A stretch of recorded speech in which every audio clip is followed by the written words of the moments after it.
네, 정치권 소식 자세히 좀 짚어보도록 하겠습니다. 네, 김종래 충남대 특임교수, 김관욱 계명대 정치외교학과 교수, 그리고 이현종 문화일보 논설위원 나오셨습니다. 안녕하십니까? 어서 오십시오. 안녕하세요. 어서 오십시오. 자, 첫 번째 주제입니다. 바로 문재인 대통령의 지지율 얘기를 좀 해봐야 될 것 같은데, 대통령 지지율이 지금 50% 선이 처음으로 지금 무너졌는데 네. 하락 속도가 좀 빠른 것 아니냐라는 지금 얘기들이 일부에서 나옵니다. 그렇습니다. 뭐 전체적인 지지율 어떤 그 자체로만 놓고 보면 뭐 그렇게 낮은 건 아닌 지지율입니다. 네. 대통령 지지율이 평균적으로 한 40%, 50% 정도 하는데 문제는 이 속도에 대한 문제가 있습니다. 예. 왜냐하면 예전에 역대 대통령들이 보면 보통 이제 집권 3기 정도에 보통 이제 40%로 내려가거든요. 예. 박근혜 전 대통령도 한 3년 차 때 40%, 그러니까 박근혜 전 대통령은 굉장히 콘크리트 지지율이라고 그랬거든요. 그렇죠. 예. 근데 문제는 3년 차에 이제 30%다, 이 40% 깨지면서 30%로 가면서 이제 탄핵 국면으로 가게 되거든요. 예. 이제 그런 것들을 비춰보면 노무현 대통령은 굉장히 일찍 좀 무너졌어요. 예. 당시에 여러 가지 뭐 그 파병 문제라든지 뭐 이런 등등 이것저것 또 있기 때문에. 예. 지금 문재인 대통령은 16개월째인데 사실은 최근 몇 달 사이에 급격히 떨어지고 있다는 네. 거예요. 이게 뭐냐면 결국은 민생 문제, 즉 경제 문제, 특히 부동산 문제가 결정적으로 지금 영향을 미치고 있는 것이 아닌가 생각이 듭니다. 그러니까 지지율 하락에 있어서 속도 문제를 하나 찝어볼 수가 있을 것 예. 같고, 하나는 어디서 많이 빠졌느냐. 그런데 문정부 같은 경우에는 사회적 약자 계층을 대변하겠다 이 말을 참 많이 했었는데 예. 자영업자, 저소득층에서 많이 빠졌습니다. 그렇죠. 자영업자, 저소득층 그리고 젊은 층에서 이제 빠져나가기 네. 시작하는 건데 사실 그것과 가장 연동돼 있는 것이 부동산 가격이에요. 예. 그러니까 부동산 가격이 오르면 사실 집 있는 사람은 좋죠. 하지만 집이 없는 사람이나 젊은 층들은 사야 되는 사람 네. 쪽의 입장에서는 박탈감을 상대적으로 느끼죠. 희망이 없는 거예요. 예, 저거 예. 살 수 없는, 내가 소유할 수 없는 것이 거기다가 이제 더 이제 중요한 것은 물가가 함께 오르고 예. 전세값도 함께 오르고 월세값도 함께 오르고 잘 곳이 없어지는 거예요. 예. 그러니까 이러한 부분들이 민생의 근간이 되는 것이 부동산이기 때문에 이 부분은 어떻게 하든 잡지 않으면 사실 지지율이라는 것은 결국에는 뭐 민생을 반영하는 잣대거든요. 그렇죠. 그러니까 그 반영이 돼 있다라고 생각하는데 예. 그것이 반영되는 것이 저는 당연하고 그게 오히려 바람직하다고 봐요. 예, 그러니까 예. 만약에 그냥 지지율이 상황이 이런데도 지지율이 계속 유지된다. 예. 그럼 뭐가 잘못됐는지 모르거든요. 그래서 이런 지지율의 어떤 하락이라는 것이 곧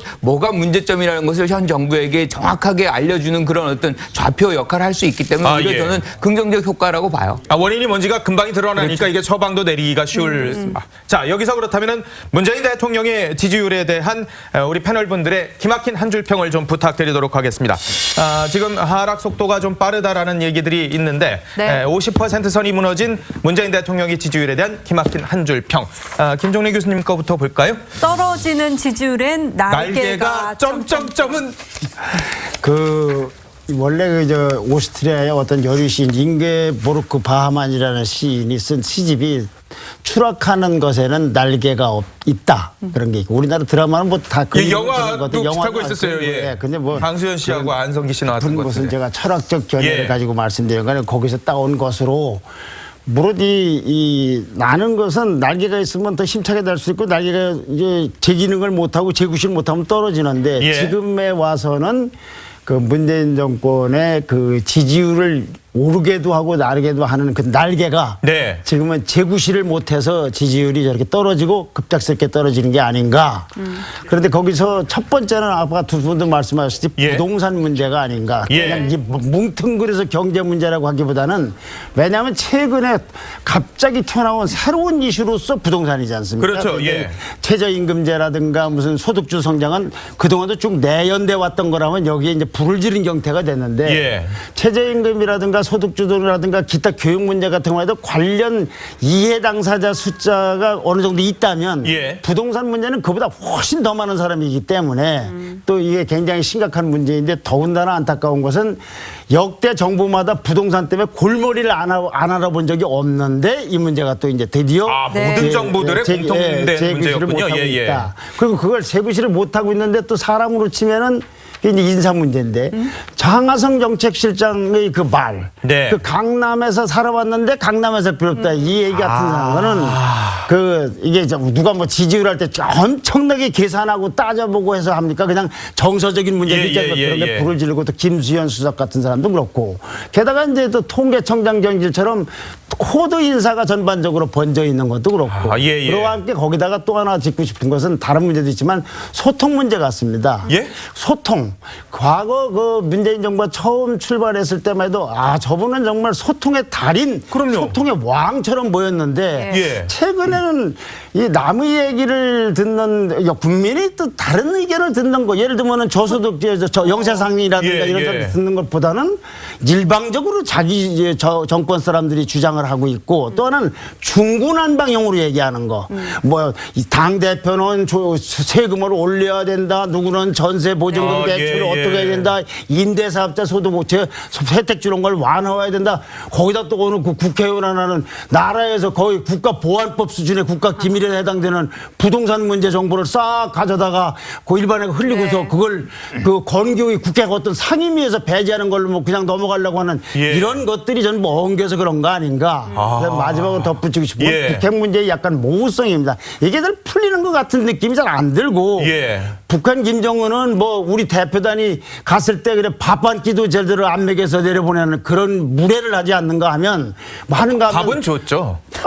아니 이건 저희끼리 우리끼리만 먹게 한다는 예, 거죠. 예. 그건 결례 아닙니까? 예. 그다음에 트럼프는 지금 뭐 남의 몽정하길래 백악관 내부에서 거의 무슨 그렇죠, 뭐 지금. 큰 내분이 일어난 것처럼 돼 있으니 예. 그 운전대를 잡아도 이 두 여기가 잘 안 되고 있어서 이것도 지지부진하고 마지막으로는 적폐청산 문제를 들 수 있을 것 같아요. 권력기관의 제자리를 하기 위한 여러 가지 노력, 기무사라든가 검찰이라든가 심지어 사법부에도 그것도 있을 수가 있다고 보는데 아니 어떻게 보수 세력이 했던 것 말고 진보 세력이 했던 적폐는 어떻게 청산 대상이 그렇게 없는지 또 하나는 상도동의 이번에 유치원 그 문제처럼 생활 적폐는 어떻게 해서 저렇게 되풀이 되고 있는지 그리고 지금 쌓이고 있는 적폐는 또 뭐가 있는지 이런 것들이 전부 엉겨서 수락하는 속도가 빠르지 않나 그리고 시간이 없습니다만 덧붙이면 김 교수님하고는 저는 견해가 다른데 이렇게 여론조사가 나쁘니까 이 정부가 저놈을 보고서 이렇게 해서 고쳐서 여론을 올리려고 할지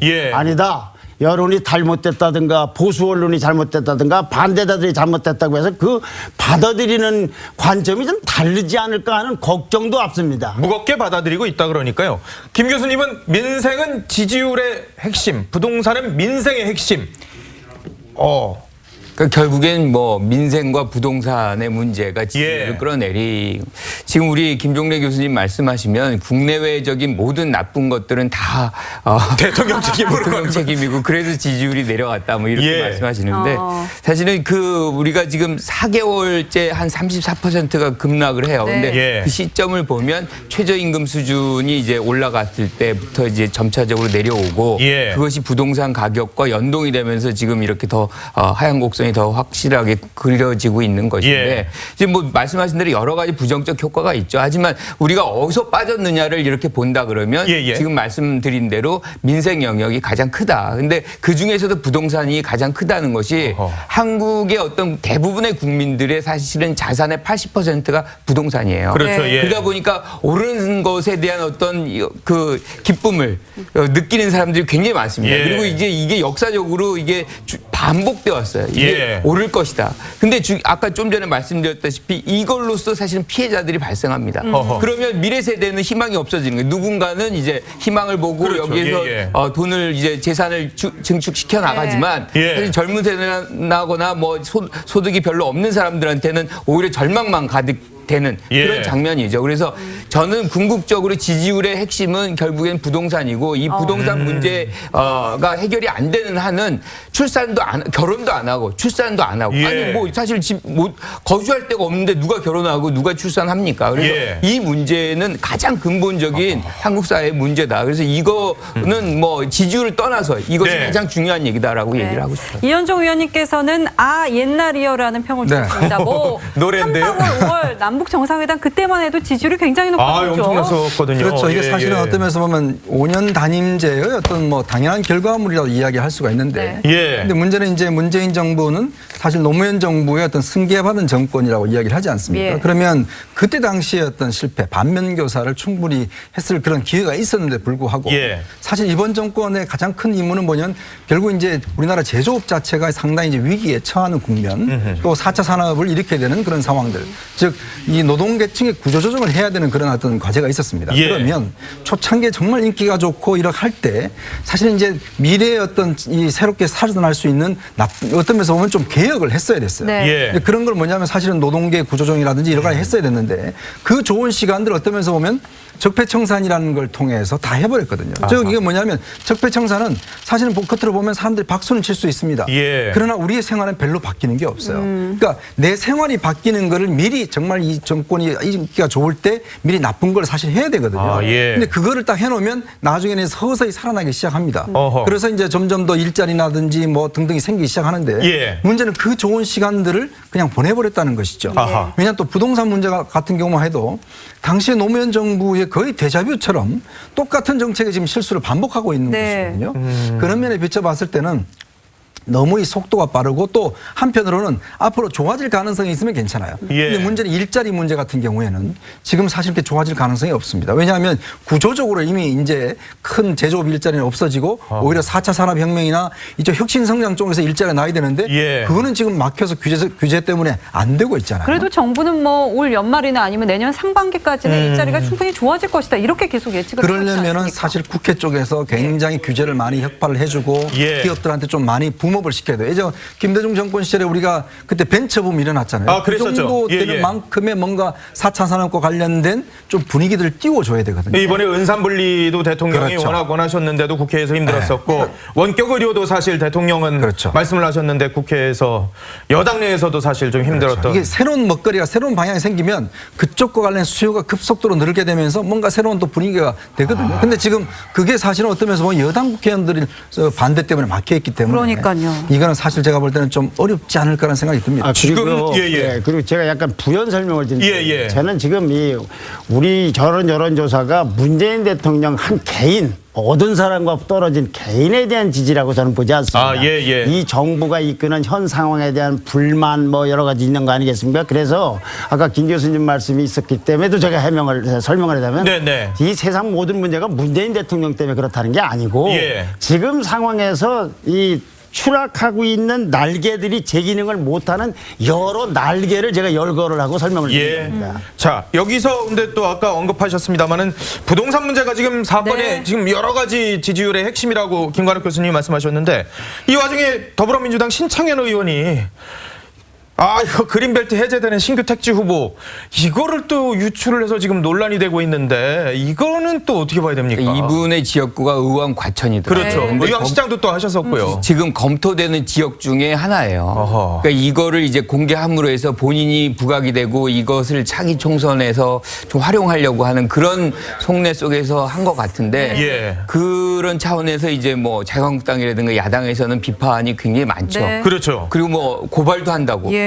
저는 뭐 고발해도 된다고 생각을 해요. 그래요? 왜냐하면 이것보다 더 중대한 게 없습니다. 이게 국민들에겐 가장 민감한 것이고 이게 이렇게 되면 그 지역 부분이 뭐 고려하기 이전에 이미 막 지가가 오르고 이런 것들이 주변에 확산 효과가 나오는데 이것이 어떻게 해서 유출됐느냐. 이게 제일 중요한 것은 재발 방지가 가장 중요하거든요. 그래서 저는 이 부분에서는 어떻게 하든 관련된 조사 기관이 확실하게 수사를 해서 실질적으로 이것이 재발이 안 되게끔 이분이 지금 거기 상임위에서 그냥 탈퇴하는 걸로 무마돼서는 안 돼요. 그래요? 그러니까 저는 이번에 정부가 아주 강력한 조치를 해야 되는 것이고 이 부분에서 국회 특히나 여당 내에서도 이 부분을 명확하게 해주지 않으면 같이 욕을 먹을 수가 있습니다. 한국당에서 지금 고발이나 이 국정조사를 요구를 하는 게 좀 너무 좀 정치 공세로 또 이거를 너무 하는 것 아니냐라는 지적도 일부 있거든요. 너무 과도한 것 아닌가 또. 물론 그렇게 볼 수는 있겠지만 지금 이 사실 이게 공개됐다는 거 뭐냐면 이게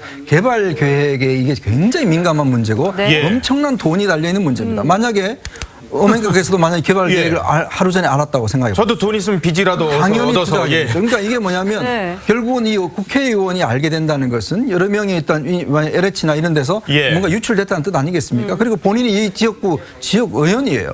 자, 그렇다면 일단 다 그 지역 주민들한테는 이득이 되는 거잖아요. 그러면 관련된 뭐 업자라든지 이런 사람들이 연관이 됐다는 충분한 의심을 살 만한 그런 있는 것이거든요. 그렇다면 이 문제는 뭐 간단한 문제는 아닙니다. 만약에 이런 식으로 개발 계획이 된다면 정부에 대한 신뢰가 기본적으로 무너집니다. 앞으로 정부가 뭘 발표를 하면 다들 그럴 거 아니겠습니까? 이미 뭐 할 사람은 다 했다. 그럼 정부에 대한 신뢰가 끝나면 앞으로 정부가 무슨 정책을 발표하든 국민들은 불신할 수밖에 없거든요. 그래서 저는 물론 정치적으로 과도할 수는 있겠지만 오히려 저는 여당이 앞장서서 뭔가 저는 해야 된다. 왜냐 이건 앞으로 충분히 있을 수 있는 개연성이 있는 일이기 때문에 이번 기회에 뭔가 명확하게 여당이 긋고 가지 않으면 이런 일이 또 반복될 수 있다고 아니 봅니다. 저는 앞으로 있을 개연성이 아니라 지금도 진행 형태나 그동안에도 있었을지도 모른다는 생각이 드는 거죠. 지금 저 문제는 워낙 민감한 시기에 민감한 현안이기 때문에 저렇게 크게 크로즈업이 됐지만 예컨대 그런 게 아니고 어맹코 사는 집 동네만 일부 개발한다든지 뭐 이런 것들이 저렇게 유출이 됐다. 그러면 저건 어떻게 되겠습니까? 그래서 저거는 처음 나타난 현상이라고 나는 국민들이 잘 안 믿을 거라고 봐요. 저도 반신반의하고 있어요. 그러니까 정말로 엄밀하게 조사를 하고 또 LH만 있겠습니까? SH는 없고 어디는 없습니까? 그러니까 그 정보가 크든 적든 어디로 유출되는지 저걸 그렇게 하지 않으면 그 정보에 접한 사람은 그 접한 상태만으로서 이미 돈을 벌고 있다고 보여지고 그거 없는 사람은 아무리 고생해도 박탈감을 느낀다면 그건 어떻게 되겠습니까? 네, 현재 상황을 보면은 제가 얘기를 나눠본 여당 의원 같은 경우에는 어쨌든 상임위를 사임을 했으니까 이거 좀 지나갈 수도 있지 않느냐 이렇게 보는 것 같기도 합니다. 그런데 신창현 의원이 LH로부터 그 원본을 갖고 있기 전에 이미 사진을 찍어서 누군가가 신창현 의원에게 줬다고 하잖아요. 그러니까요. 이 최초 유출자가 누구인지 여기에 지금 설왕설래가 많아요. 지금 누가 최초로 그렇습니다. 유출한 것인지. 원래는 이제 어제까지만 하더라도 이제 경기도 공무원이 그 회의에 참석했던 공무원이 이제 올렸다라고 이야기를 했는데 문제는 경기도 측에서는 그 경기도 공무원이 가지고 있었던 파일은 그게 아니라 그는 경기도 자체의 개발 계획이었다라고 이야기하고 있어요. 그렇다 보니까 이제 이 본안 즉 신창현 의원이 가지고 있었던 LH 차원에서의 계획은 아니었다라는 게 하기 때문에 좀 더 조사가 돼 봐야 되겠지만 문제는 이게 이제 그 어떤 휴대폰에 사진을 찍어서 일단 유포가 됐지 않습니까? 그렇다면 예전에도 암호화폐와 관련된 그 미 정부의 대책이 미리 공개가 되는 바람에 주가에 영향이 반응이 돼서 상당히 그때 발표되기도 전에 시장에서는 이미 다 알고 한 적도 있습니다. 또 뭐 예전에 그 면세점 같은 경우도 발표가 되기 전에 미리 유출돼서 그 뭐 주가에 이미 반영이 돼갖고 이미 돈을 번 사람도 있고 그렇다면 이거 같은 경우는 개발 계획 같은 경우는 굉장히 중요하고 이건 또 우리가 지금 아직 몰라서 그렇지 실제로 미리 알았던 사람 관련된 예를 들어서 그러면 그 지역에 뭐 거래를 중단했다든지 뭐 샀다든지 이런 거래가 충분히 있을 수 있는 거기 때문에 이건 아마 조사를 해보고 미리 그럼 그 지역에 과연 그 시점에 거래가 굉장히 급증을 했는지 아닌지 이런 부분도 면밀히 파악해 봐야 됩니다. 다음 주제로 가보도록 하겠습니다.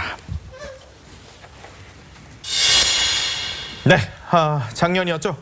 이 정권 교체 이후에 공개 활동을 그동안 자제해 왔었던 분이 계셨었어요. 대통령 권한대행까지 하셨던 황교안 전 국무총리인데 어제 공개석상의 모습을 드러냈습니다. 출판 기념회까지 직접 한번 보겠습니다. 대권이라든지 이런 방향으로 간다고 저희가 예상을 해도 되겠습니까? 그런 많은 말씀들을 제가 잘 듣고 있습니다. 보수정책 지지율 1위를 최근에 여론조사에서 하셨는데 이거에 대해서는 좀 생각을 준비가 되신 게 있으신지? 네, 지금 뭐 여러 말씀들을 하셔서 또 최근에 이제 그런 말씀들을 많이 하시니까 많은 의견을 듣고 있습니다. 이번 행사를 계기로 당권에 좀 더 적극적으로 나서는 거 아니냐 정책 뭐 이런 시각도 예, 청년들을 챙기고 있고 우리 사회의 어려운 사람들을 챙기는 일을 해야 될 것 같습니다. 예. 문재인 정부의 긍정적으로 생각하고 계시다고 저희가 봐도 될까요? 지금 말씀드린 그대로입니다. 그러니까 내년에 그 한국당의 차기 전당대회를 앞두고서는 이제 북콘서트를 하셨습니다. 거기서 질문 나온 게 대권 도전하시겠느냐. 의지가 읽히는 답변이 참 많았습니다. 여기에서 OX를 조금 질문을 드려보도록 하겠습니다. 그 황교안 전 총리가 과연 당권 도전을 한다 안 한다. 한다면 O 아니면 X를 좀 의견을 주시면 될 것 같습니다. 대권에 앞서서 일단 당권을 도전할지 말지부터 봐야 되니까. 만장일치로. 김 교수님은 세모로 드셨어요. 또.